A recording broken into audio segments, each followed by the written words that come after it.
Hi there, and welcome to the Rangers News YouTube channel. It's Jordan Carlisle here alongside James Black. How are you doing? And just sort of kicking on from the backlash, really, of the Hearts game. Not long left now in the transfer window, and obviously we've had no incomings.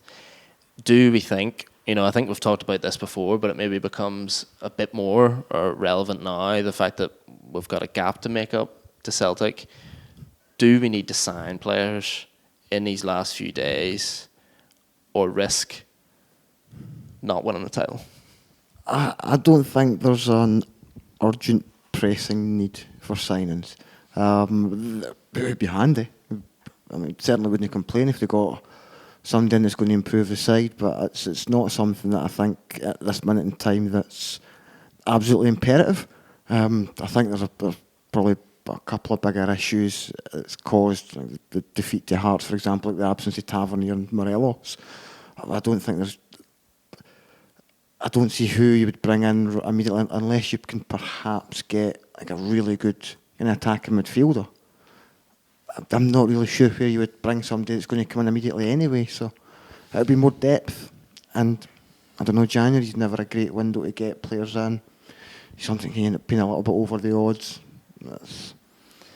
It's interesting. I'm of a different standpoint here. I thought glaringly yesterday that Rangers need a striker who can another player in that squad. Obviously, there's chat, and there has been for some time, about the fact that we only play one up front. So at any one time, there can only be one striker on the pitch under Gerrard's style, which is obviously restrictive in terms of bringing players in. And you don't want to. Who's going to want to come in to be the third choice?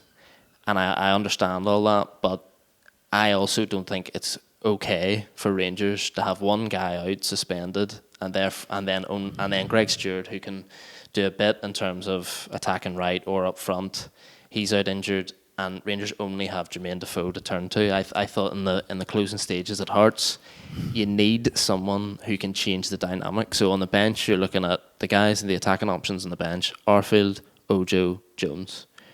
Jones and Ojo, in theory, are the exact same type of player. Scott Arfield has proven this season that he's better in midfield than in attack. So if you're going into games knowing that if you need to change it and you need a goal, you don't have someone that can bring that. Jordan Jones hasn't scored a goal for Rangers. Shea Ojo hasn't scored since September. And those are the guys you're turning to on the bench. So at the end, you're just pumping the ball long, which is what you're going to have to do on a tight pitch if you need a goal near the end. But you're pumping the ball long to Jermaine Defoe, Joe Aribo, and Ryan Kent, none of whom are going to win any headers, and the ball's just going to come straight back to you. To me, that's not good enough for Rangers to not have that depth. I can very much see where you're coming from that. I just think that 9 weeks out of 10 you're going to have Morelos playing that number 9 role. That's going to be that's his jersey to lose, and barring some kind of disaster where he gets an injury or he somehow gets a kind of long suspension, which could happen. Hopefully not. Stranger things have happened. You're going to have Morelos, you're going to have Defoe, hopefully you're going to have a fit Greg Stewart again.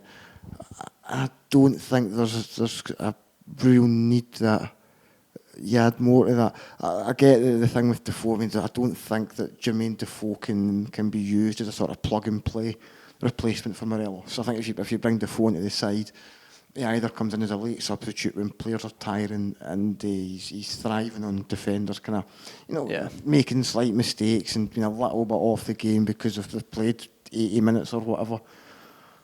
And he's never going to be the guy that runs channels and bullies defenders like Morelos is. It's not his game. It's never going to be his game.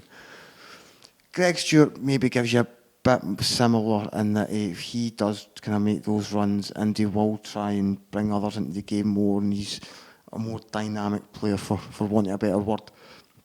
So yeah, just a struggle to see. I think, as I said earlier, there's maybe a wide right would possibly be one option, but Joe Aribo's in there, and he looks at, in recent weeks at least, Gerrard's kind of convinced that he's now number one there. He's the incumbent in the jersey, so I don't see him to come in. I don't see the urgent need for anyone. To me, I think the people that we've been linked to I don't think there's any coincidence that they have been forward players. So you're talking Therese Campbell, Lyle Taylor, then even guys like But are any of your these Kevin really good Nisbets enough? and your. But I don't necessarily think that is the question. I think that's what a lot of people will point to, and I think that's fair enough because you don't want to bring guys in who you think are substandard for Rangers. But also to a certain point, I think if you can get a guy who's, who has like a goal scoring instinct, who's not going to demand he's going to play every week, but is 6'2", 6'3", can change the dynamic, because that's what we're lacking at the minute. We can only play the certain way that we play. And to me, I understand all that you're saying, and that Morelos comes back in, and hopefully he comes back in, bangs another 20 goals over the second half of the season, and we'll win the league. That's fine. But the pessimist in me sees him coming back in, and the guy has an incredible injury record at Rangers. He only misses games through suspension. But if he comes back and does his hamstring 2 weeks into February, like, what happens then? Because you have every game, home and away, you have Jermaine Defoe starting up front, and he's 37. And if not, you have Greg Stewart coming in. I just think you need someone there. Like Lafferty was the person there last year who, say in games, I remember the game that Morelos scored near the end against St Johnstone away. Lafferty comes on for the last 10 minutes, just puts himself about, just big, gangly bloke, getting in the way of defenders, knocking balls down. Morelos scores the winner, but going two up front changed the dynamic and helped us get the win. That just isn't a thing now. We just can't do that. So I'm not saying that Rangers should go out and they need to spend 5 million on some sort of, glorious striker who's going to upset the balance or anything like that. But I just question the fact that we've let guys go like your Zach Ruddens, who are out and out strikers who could potentially do a job for 10, 15 minutes at the end of games when we need it. Yeah, I just think that with the size of the squad also as it is, I mean, you're looking at guys like Jamie Murphy who's just gone out. Yeah. I think there's probably some sort of confidence there with the management team that what they've got is sufficient. Murphy would be the obvious one in that he is very much an attacking player. And he's kind of original run at Rangers. They had a really good record for goals. Yeah. So yeah, I think they're happy that they don't need more. And I just think kind of the timing of it and everything else, it doesn't work just now. Because you would say unless you get a good loan, unless you can get somebody good on loan, but that would be a loan. I couldn't see them going out and signing anybody. Because you would maybe have said though in the summer that we've brought in guys like Jake Hasty on the pre-contract, Shea Ojo on loan, Brandon Barker in, so all three wingers. There's another one, and you think Barker.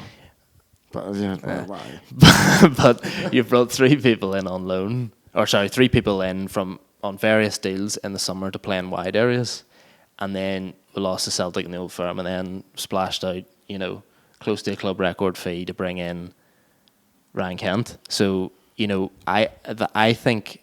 There was a lot made about whether that was reactive to the result or not. I think they were always trying to get him, but it certainly played a part in it. That's the thing. I think the approach across this month has been we are fine, but may Gerrard turn around and say, actually, I was a bit short of things I could do there yesterday, and I really could do with some in the last couple of days here.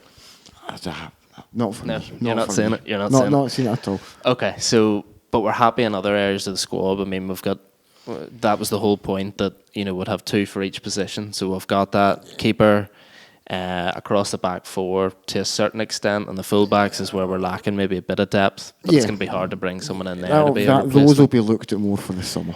And in midfield with plenty. We're happy to let guys like Andy King and stuff go. So you're thinking no more ends in the next couple of days. Possibly a loan, but that would be it. I'd love to see one. Love to see one up front. Otherwise, I'll be nervous for the next couple of months. But okay, have enough.